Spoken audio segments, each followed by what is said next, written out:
Art is too important not to share. Welcome to the Allie and Callie Artcast.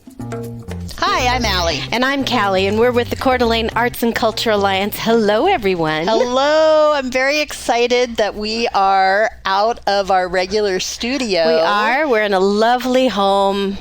Yep, in Hayden. In Hayden. It's so pretty out here. We're going to tell you where we are in a few minutes. We saw some deer. Yes, we did. It's a little snowy today. A little snowy. But it's pretty. It's beautiful. Blue skies. Yep. Nothing but blue skies. And it's all melted off the roads, which made me happy. Very happy, yes. It's the tail end. We're almost at spring. We're almost there. I mean, isn't the spring solstice, didn't it just happen? March 21st? My anniversary was on the 21st. Happy anniversary! Thank you. 25 years of sheer marriage. I like to use that phrase. That is my favorite phrase of the year. 25 years of sheer marriage.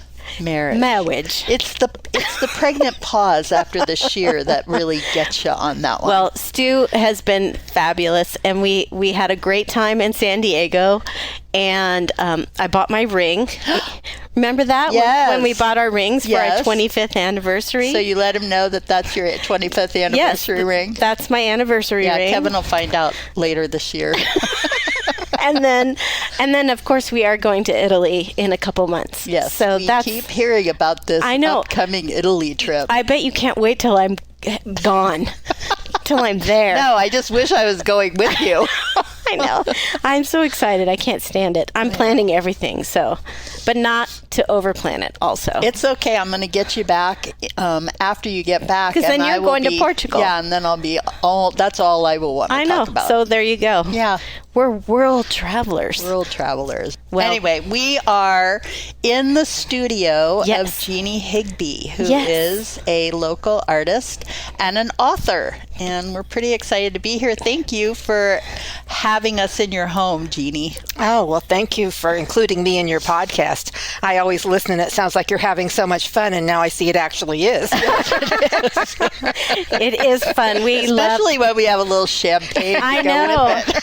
We are lovely. We also have an audience member here, we too. We do, yes. Susan Hagen is here. But she doesn't want to speak. So that's okay. She is a lovely guest. And she introduced us to Genie's book. Mm-hmm. She's the one who said, you must have Genie on. And we're like, we are so glad. I have read the book, The Violin, A Curious Tale of Lost and Found Thief. Oh, I said that wrong. You did. The Violin Thief, A Curious Tale of Lost and Found. I have had one sip of champagne. I'm just saying. I love the book. It's a great book. Tell us a little bit about the book. The book, I had one person say to me, you must have, everything in your life, did you feel like it was building to this book? And I said, no, not really. But, if I think about it, there are so many bits and pieces in this book that were picked up along the way that shine into it. And so in a way it is. For example, probably the very first sound I remember consciously hearing was the sound of my dad's violin, because he was Juilliard trained but had decided that he didn't really want a concert performer's life, and so he had gone on to be an aeronautical engineer. But when we kids were put to bed, he would practice his violin, and that started when I was in my crib, and I remember that. And as I got a little older, I used to make up stories about what the music was saying to my sister. Ooh. So there's all that piece of it. And then there's bits and pieces of characters we'll get to that, like my sister, who proofread this generously for me about 3 times. She goes, oh, that's so-and-so. Oh, that's so-and-so. Some of it I did consciously, some not. Mm-hmm. But I like to say the story is about exploring the complexities of the heart and the grace of music. There are characters who make choices from passion, ambition, jealousy, rivalry, and I try to look at them with a very compassionate heart, knowing that we all can rather self-justify. But it's a story that's also twined with history. And I started writing a very simple story, actually. Well, I started writing a very simple story before that, which was based on an experience I had in college. The Cuban air crisis had just started, and I was in Athens, Georgia, my freshman year, and all the kids were going home because we might not be there the next day. My parents in Atlanta said, just stay put. So I'm about the only kid on campus waiting for the airstrike, Oh, boy. But anyway, I was an art student, an art major, and we were in class one day, and we had what they called art in the dark. And art in the dark, they had just a red light shining. And you stood on these big drawing boards 2 by 2, and you looked at a screen. And they would, the room was so darkened that you had a big fat charcoal and a chamois. And you would start drawing the imagery that you saw, whether it was sharp or edgy or multiple objects. And one time during that, and I guess it was this Cold War that brought it on, someone in the room, and there must have been 35 of us, started singing, "Where have all the flowers gone?" And the whole class picked up singing that, and it was so poignant. And I know the big door, you could see the light, the professors started looking in just because they too were just kind of taken by that passion coming out of the room. But I remember one day in that class, we had to go out into a field and we had to catch an insect, and we were supposed to bring it in a jar and draw it. And they gave you a chloroform ball when you got in, and they said to kill it. I wouldn't do it. I had a little praying mantis in there, and I wouldn't do it. And I started crying, and my professor said to me, "You can leave class and don't come back until you grow up enough to come back." Oh, Wow. harsh. And I wrote a short story about that, and it's called The Brown Moth. Well, anyway, back to the future.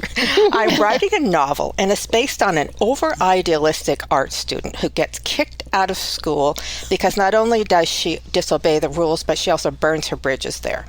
And she lives in New York. She's on her way home by train, and she hears a violin play. Come dinner time, a gentleman who's a good 10 years older than she, carrying a violin case, and the tags read Cuba, sits down on the table across from her. And they exchange a few glances. And when he's finished with dinner, he says, "I think I'm going into the bar car for an after-dinner drink." She thinks, "I'm going into the bar car for an after-dinner drink too." So she starts to follow him. But as chance would have it, just as she gets into that rumbling space between cars, the train derails. Oh, no. But the car she's on doesn't turn over, but most of the train does. And as she finally releases the door to get out, he is there to help her out. And they spend most of the evening together in a depot where they're waiting for the next train north. And he hears her on the phone with her mother and grandmother and knows that the last thing she wants to do is go home to them, and to go home disgraced as she is. They start telling each other in the simplest of ways, in a sentence or two, their own sad tale, their own regret, their own shame, but just in the most simple way. And he says to her, "I tell you what," he says, "I'll make you an offer." He says, "I know you don't want to go home." She says, "Okay." She'll jump at anything, she's a little desperate. And he says, "If you'll do a favor for me when we get to New York, I'll take you on my next search for violins." At about this point, that character, who I was already in love with, turns to me and he says, "Jeannie, you can't write this book because you don't know who I am. You don't know my story. You have to write my story first." Oh, Right. That book was about a third done. I jump shifted to The Violin Thief, and it's his story. oh, so that's Douglas. Oh, I love it. Ah, that gave me chills. I love it. So that was going to be a fairly simple story about boys, ambition, passion, nepotism, love triangle. Pretty simple. And about that time, my father had passed, and it fell to me to see if his violin, which he'd purchased in 1959, I think it was probably his 40th birthday or just about, and had come from New York, and I thought it was more valuable than the house. We never touched it. Oh boy, it was not for us do to not touch. touch. But it fell to me because my mother was like your mother. She was going to live for a good long time. And, it's expensive as you get older and you need more and more assistance. So I fooled around on the internet, and I found a company called Teresio that was international, based in London, Berlin, and New York. And they did a new thing which called online auctions. But you had to get your violin appraised. So I went through that process, went to the Sofitel Hotel in Beverly Hills, and met with this fellow for an appraisal. And it turned out that the violin was, in 1822, one of the very few built by a particular builder who happened to be the dentist for Victor Emmanuel in Italy. Oh, wow. Yes. I'll go to Italy. Yeah, you're going to Italy. Bringing it back to Italy, yes. And so I let it out of my hands to go into auction. But what happened then was that because it was Teresio and I'm now a client of theirs, not only do I get to watch it on online auction, you can see people bidding on it. And for the first 28 days, well, I didn't even look that long. The first week, it only hit the reserve and didn't go any further. But that was still pretty good. And finally, the auction was over. It was 30 days. And I went back online, and the bidding had gone for the last 24 hours as boop, boop, boop, boop, boop, boop, boop, until it had doubled, then doubled the reserve. Wow. Which was crazy. Well, anyway, but not only did that happen, which got me all interested in violins and why are they worth and what's the difference between, and I have access to Cosio, which is their online archive about everything stringed instruments, values, makers, history of, and I got excited and I started searching for the history of violins gone missing and never found. Right. Oh, cool. And because of the age that my character was, I knew that if he's going to be a kid when I start the story, and I want a violin to come in, I knew I had to have one that went missing somewhere around 1940, and I didn't want it to be the Nazis. So I found one. But then I had to learn a little bit about it, right? I didn't know. I just because I grew up with a dad who played violin and accompanied him, I didn't know anything about violin, especially not how to play one or how to identify one. Anyway, so that started all that research. And then I needed to choose a setting, and that was the other really interesting thing. I wanted a setting that would be that you could commute to the city. I wanted New York, and I wanted a magnificent waterfall in Cali. You know why? I needed a waterfall. You gotta have it, right? Yep. And so I started looking on the map and looking around, and I found only one place that qualified, and that's Elizabethtown, New York, and the Adirondacks. So I placed my story there, and I'm going to have it start in 1940-41. Okay, so I start whittling away at my manuscript, and it's a nice, kind of a simple little story. I don't know quite how I'm going to bring the violin yet. And my sister says to me, hey, did you read that book, Michael Rabin? He was a prodigy. Because I had all of my dad's library, and I was reading all of in it about everything violins, and I hadn't read it yet. So when I got to page 30, it knocked my socks off. And do you know why? He was from? Because it said Elizabethtown. Oh, wow. And the reason it said Elizabethtown is because there was a young prodigy who spent his summers there, a violin prodigy, and he was the same age as my character. Oh, my goodness. And not only that, but a very famous summer camp for violin students is located in Meadowmount, and it was founded exactly at the same time as my German professor came with the same idea. And so here I have history is mirroring my story. And I didn't know what to do. It's like, oh my gosh, do I have to run away and make an invented town? Because this is already going on, It's happening. And then the other alternative is, well, if they're in the same town, they're going to rub shoulders. They're going to know each other. They're going to be in competition one way or another, or friends or something. So then I had to research the town and all of that and all of those people. So there's a good 5 years behind this story. And it has, it has evolved as I have learned more things. So I had about, 4 skipping stones for plot points, but all the stuff that happens in between kind of comes to you while you're writing. At least it does for me. The characters start telling you what they what they want, what they think, and what they're going to do. So it was a great adventure. I loved the research as much as I loved writing it. I cried when certain things happened because I love my characters, but they say you have to be mean to your characters. You have to make them have a hard time so it can be nice when they come through. You have to have some conflict. Right. Yeah, so anyway. Hey y'all, it's Jason from Tubbs Coffee Roasters. We are North Idaho's specialty coffee roaster. We are homegrown and we are local. We love coffee and we love our community, especially Allie and Callie in ArtCast. We have a retail space in our roastery in Hayden, and we can also be found on the shelves at Super One and Yokes. And if you like to buy coffee online, we do offer subscriptions. You can find us at tubbscoffeeroasters.com. Support arts and culture and your local roaster. That's all. It's fun, even the limited amount that I read, to talk about what has been happening, because I'm somewhat aware. And then Callie helped fill in some gaps on the way over here, so I feel like you're up to speed more. Yeah, more. And I'll get it's through a long it. book. I mean, and you haven't had that long to read it. Yeah, It's not an easy book. it's there's a lot of characters. There's a lot of and characters. I'm going to read it again because I think I'll enjoy it more the second time. Yeah, because and in the beginning it was hard for me to keep the characters in my mind, Right. even though it's there. But I was like, wait a minute, who's who? And I have Who's a who? question for you. Is Sister Peace Douglas's mother? Well, that's what the reader has to determine. Okay. Yeah.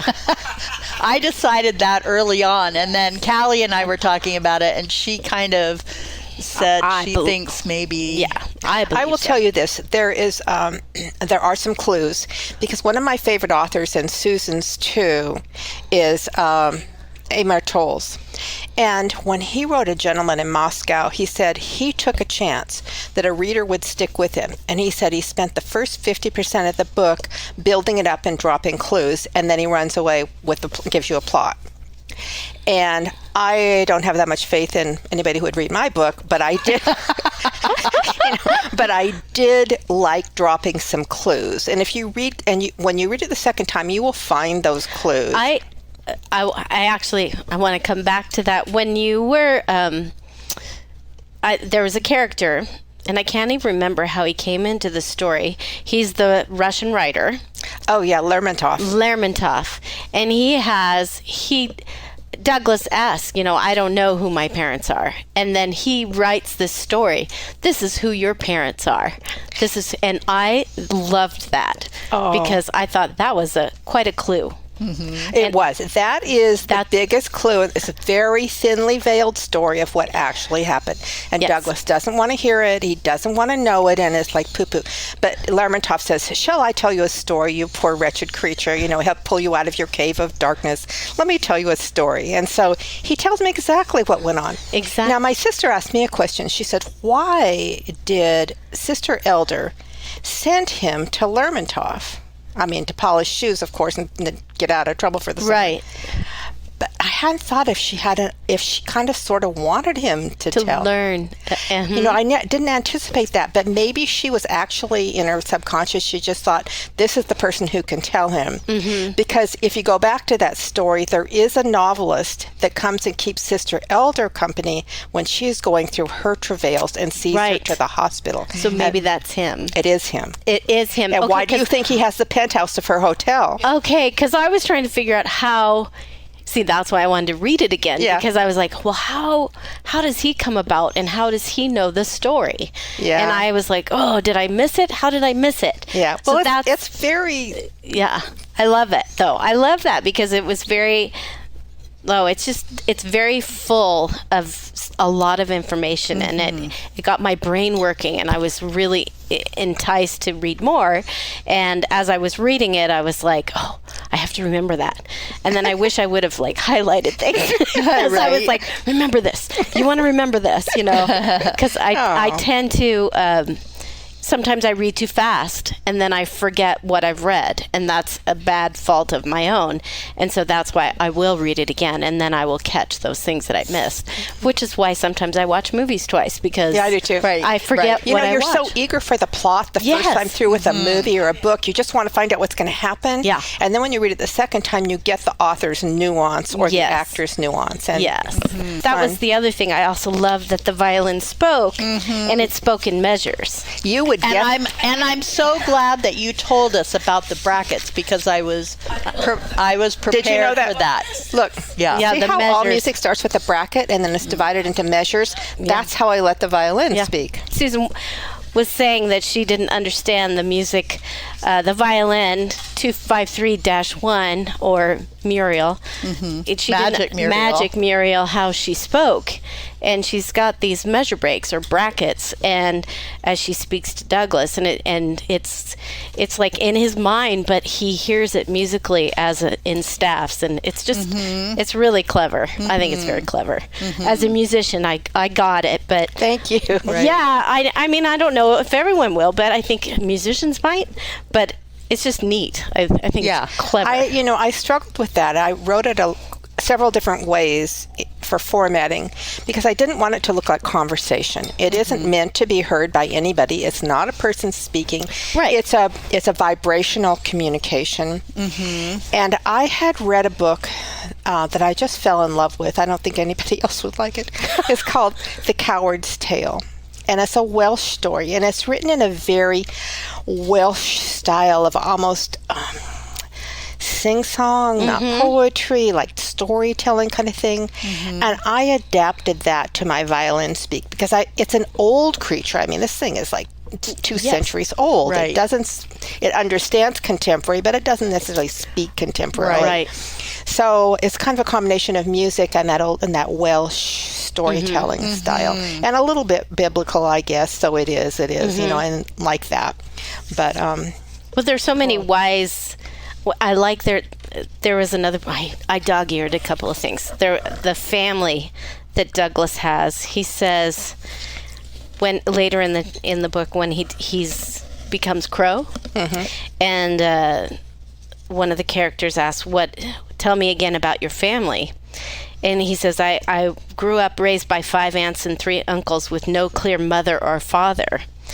About the men, and then he talks about all the men in his life. And I love Wing, such a great character. He's is he Chinese? Yeah, Chinese. And he's married to a Swedish woman, and he's so...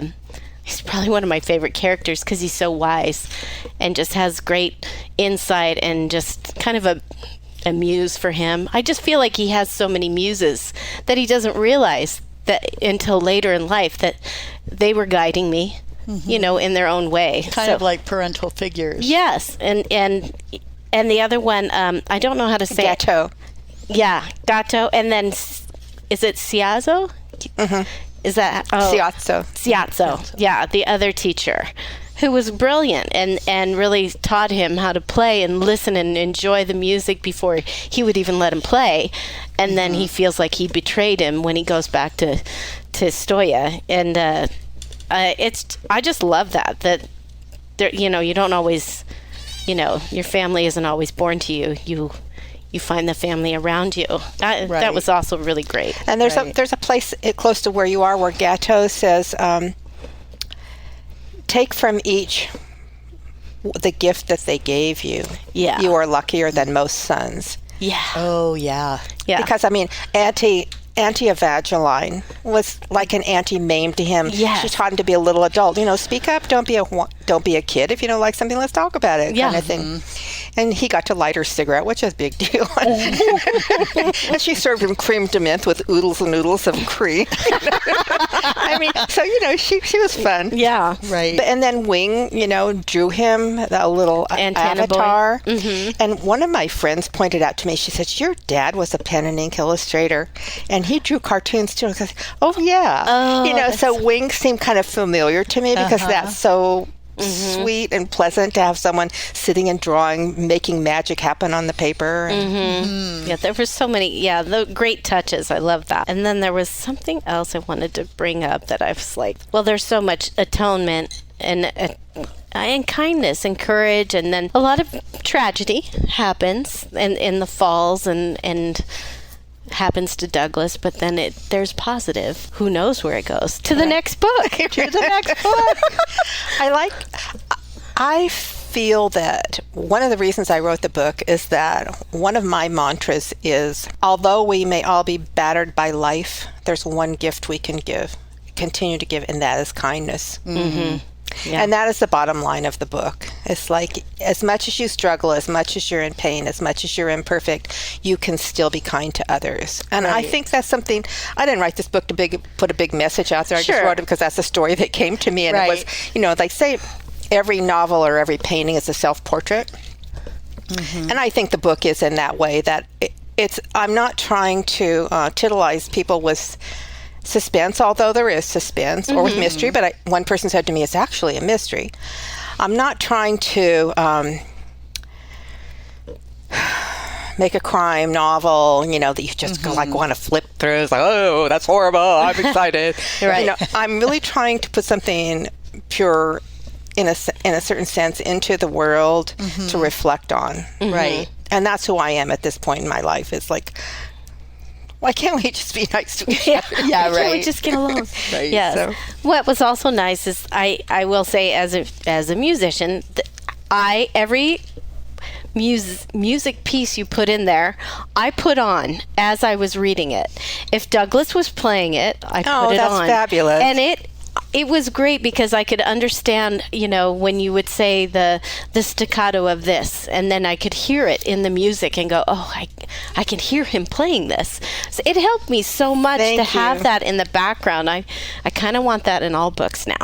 Like, if there's music to be played, tell me what music they're playing so I can really feel that person and that character. And that was just, what a nice touch. Thanks for being such a close reader. I have had other people who told me that they didn't know anything about classical music, but it was such a nice entree to them, and they'd go listen to it, and then they could get a sense of like having this little mini education about music. It wasn't too painful, to learn about classical music. What was great is I knew actually some of them. I bet you did. Which was awesome. And then there were some that I didn't know that I fell in love with, and now they're on my playlist. So I'm very excited about that. Yeah. So, and you noticed, of course, that I made a whole list of the pieces. There are over 40. Right. And then I put them on Spotify so that people can go and listen along with the book on Spotify if they happen to be, able to get that. Which I have downloaded to my Spotify account. Yeah. Oh. Yes. I don't have Spotify. Plug for Spotify. I could plug for Spotify.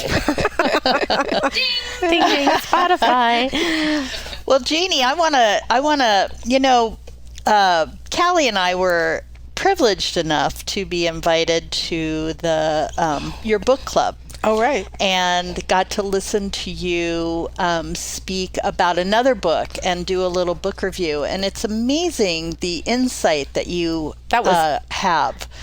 West for Giraffes. Yes. Right? And West for Giraffes. West with Giraffes. I know. I definitely by Linda want to read Rutledge. that. Yes. This summer. This summer is going to be about I started books. it. I love it. I love it already. Yay. Yeah, it's great. Good. Anyway, I'd like to know a little bit more about your background and what brought you to, just this ability to find such meaning in the written word. Well, that's an interesting question. That's a good question. And I can talk a while. But I was read to as a child. And I think that's so important. My father read to my sister and I, and he read us classics and things well beyond our years. And he didn't explain them. He just read them, and it kind of soaks in. And then I read for myself, and I know that we talked about last time that I was a very passionate child. I wanted to play the piano. I wanted to dance ballet, and I wanted to draw. But so one of the Hans Christian Andersen fairy tales that just sticks with me is The Red Shoes, because it's that the shoes themselves are dancing her because it's the art form that's pulling you along. And so when I write, I like to write about characters that are just like so passionate about what they think or they want. But the other two books that I just thought about after we had our conversation, one was Heidi and the other was The Secret Garden. And I thought, why do those stick in my mind? And then the other one that I read in the past 10 years was The Samurai's Garden. Those three books are about the power of kindness and nature. And because those things go into your brain and that becomes who you are. My father was an engineer and an artist and a musician and an athlete, and he was very analytical. And I think that I have an analytical brain like he does, and I like to think about why things work. And I like to think about words and why they work. And one of my favorite books was A Thesaurus, and I would read it like candy. I loved words and how they could fit together and make meanings. And that's just something that I am or have been. I wrote my first novel when I was in the 5th grade. And I still have it, actually. It's on, it's very faded, but it's on newsprint, written with a not very sharp number 2 pencil. And I was in the 5th grade in Atlanta, Georgia, and it was really hot in the spring. And my teacher, Ms. Smith, who had a big red braids coiled behind her head, and she liked to take an afternoon break. And and come back clinking her iced tea, and we were all sweating it out in the room. But that particular spring, she let me hold class and read my novel chapter by chapter each day to the class. So it kind of became just, I guess when you get enough maybe praise or attention for something you do, it also propels it. And then I used to listen to songs on the radio, and I loved the words, and so I kept a notebook where I'd write the words of songs. But if you hear it once, you can't get all the words every time. Right. So every time it came on, I'm quickly to continue writing my words. So it's always like how words and meaning and music fit together. When it was time for me to go to college, I was desperately torn because I didn't know whether I wanted to be a literature major or an art major or a music major. And I decided I wasn't good enough at music to be a music major. I just loved it, but I couldn't imagine having a career in it, really. I'd taken piano from about 5 to 15, and I took some piano classes at UCLA. So I was an art major and a literature minor. And you're taught to analyze literature. There's a lot of poetry that we had to analyze it. But I remember one paper I turned in, and the professor asked me to come up afterwards, and he says, I'm going to give you an A. I would have given you an A+ if you'd given me your sources. And I said, what do you mean? He says, your references. What was your reference to your analysis? I didn't know you could do that. I thought you had to figure it out yourself. Me, myself, and I. He said I didn't have any references. That's hilarious. Did you get the A+? He should have given you. He should have given you an A+. He says, you should have given a few more examples. Anyway, but it's like that's just kind of who I am, I guess. Then when we moved here, we had moved from Southern California, and I belonged to a book club where nobody really knew how to talk about a book for more than 10 minutes kind of thing. But when I joined them, I was always the one who would kind of like prod the conversation, not by talking about it, but by asking the questions. And I found I really enjoyed, help people dig into books. But then I came here. I knew my parents because we'd moved here to kind of help out in their old age. And I had one friend who lived in Coeur d'Alene who'd come from California. But I found book group. I found the 3C's book group. And I found my kindred spirits there. And so that was in 2005. And what 3C's book group does is have for 9 months, they have a scholar or a professor come and talk about the book that we're reading and lead you in discussion. And I know I learned a heck of a lot from these people who came and led those discussions. It was like taking a college course in how to talk about a book. Right. So, and then at the same time, I met Terry Lee's entourage at Art in the Making in 2005. Sure. Oh, in those days he sure did. Because I asked one of the gals at the break, I said, do you guys have a place where you get together and you do live drawing at all regularly? Yeah, every Monday night. And I said, really? And I joined Terry Lee's thing, and I went like church every Monday night to drawing and painting. Drawing and painting. I did that for 15, 16 years till I became really involved with taking care of my parents. And so I have found community when I came here. And I feel really fed and vital with the creative people I've found here. Yay! Yeah. So, and we're in your studio, and your art is beautiful. Oh, yeah. I mean, you have everything from, it's kind of impressionistic to little, I would say, almost fantasy, and beautiful colors, and I don't know. Are you anywhere else? Can they buy your art anywhere, Genie? No. You know, it's interesting because I've never really tried to promote myself. Art is not that I wouldn't like to sell it. Of course, I'd love to be in a gallery. You know, I kind of have my eye on a couple here that I, might go out to, come out to. Yeah. I would love to sell it because it's an expensive hobby. And I'm in retirement. I need something. Yeah, right.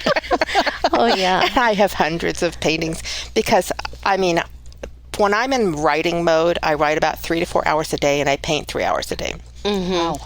Because they cross-feed each other, one kind of creativity then reinforces the other. And I had one gal say to me, when do you clean your toilets? I don't have time to get them dirty. I said, I have a husband. Yeah. That's a good answer. That's a great answer. No, I have to That's credit sweet. my husband for supporting all of this time and energy that I put to creativity. When he bought the house, I didn't, and I hate it. And he says, here's where I thought you could paint. And I didn't want to be in a daylight basement. I wanted to be in the top. Yeah. I'm such a brat. He says, well, we can put lights in. We can do whatever you want. And by golly, he did. And it's a fabulous big space. Oh, yeah. It is. It really it's is. bright and cheery. Yeah, the sun is shining in right now. Yeah. It's awesome. So I have track lighting around my easel, then I have display lighting. What could more I know, could a it's gal pretty want, awesome. right? My studio's outside, and it gets pretty darn chilly.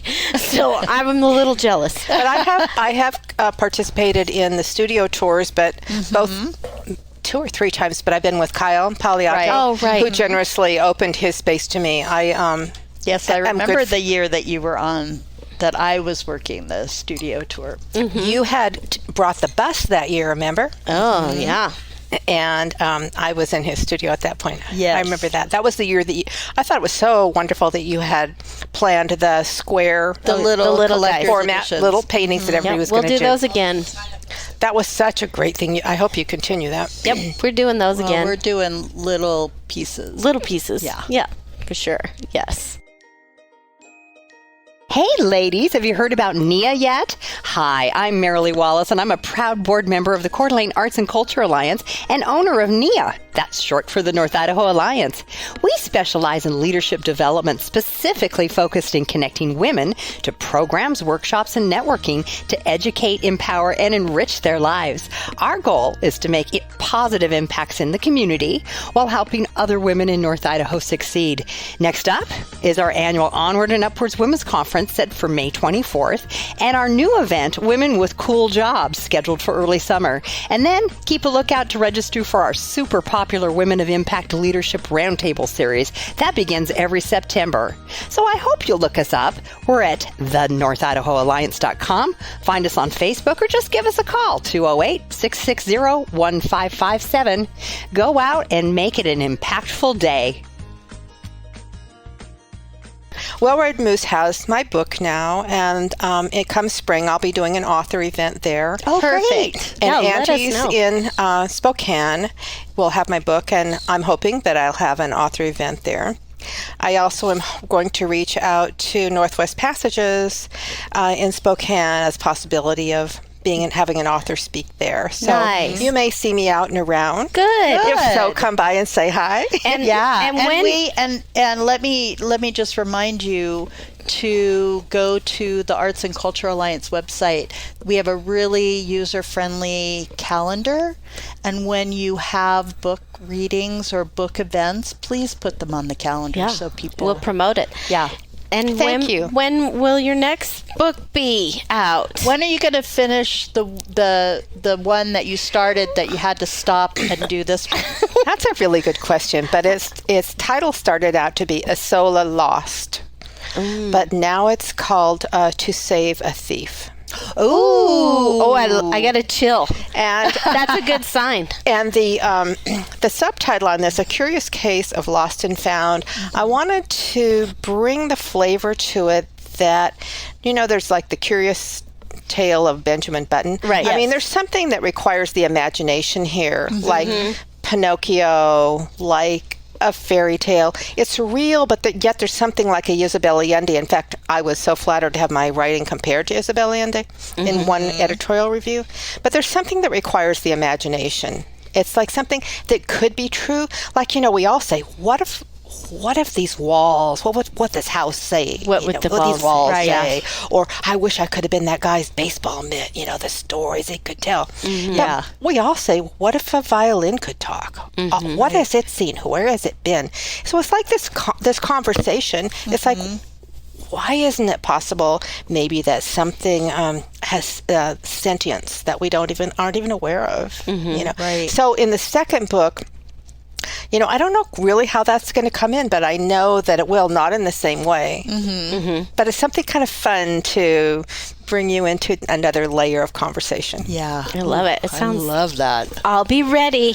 Yep. I'm ready. Thank you. Yeah, this was great. Yeah, I know. Jeannie, thank you so much for letting us in your home and talking all about this book and your life. And you're a great reviewer. You should be a teacher. Right. You'd be an excellent teacher. I was not a teacher. But you should be. You work really good at, explaining and you're very articulate and, I love you. Engaging, and you inspire us to want to know more, and I love that. Yeah. Thank you for taking the time to really look at people who otherwise might not even appear to the public. So thank you so much. Absolutely. That's what we love to do. That's right. We're here to promote. We are. Genie Higbee's book. Genie Higbee's book, A Violin Thief. Where to get it? And you can get it. Well, how do you get it, Jeannie? You can get it at the Well-Read Moose. You can get it on Amazon. You can get it at Barnes & Noble. Oh, yeah. I love Barnes & Noble. Can you order it on your website? Yes. Yes. And that is... well, I should say there's a link to Amazon on my website. Oh, okay. There you go. And my website is www.geniehigbee-art.com. There you go. Had to do the... Can't see. Genie Higbee Art. GenieHigbee-art.com. That's it. Perfect. Yes, thank you again. Yes. Thank you, Susan, for bringing the book to our attention. Yes. And excellent. All right. Woo. Thank you. We're going to go pop a cork, and I'm Allie. And I'm Callie. And whatever you do today, read a book and be creative. The Allie and Callie Artcast is a program of the Coeur d'Alene Arts and Culture Alliance and is sponsored by NIA, North Idaho Alliance, a woman-based leadership organization designed to inspire, uplift, and impact your community and lives.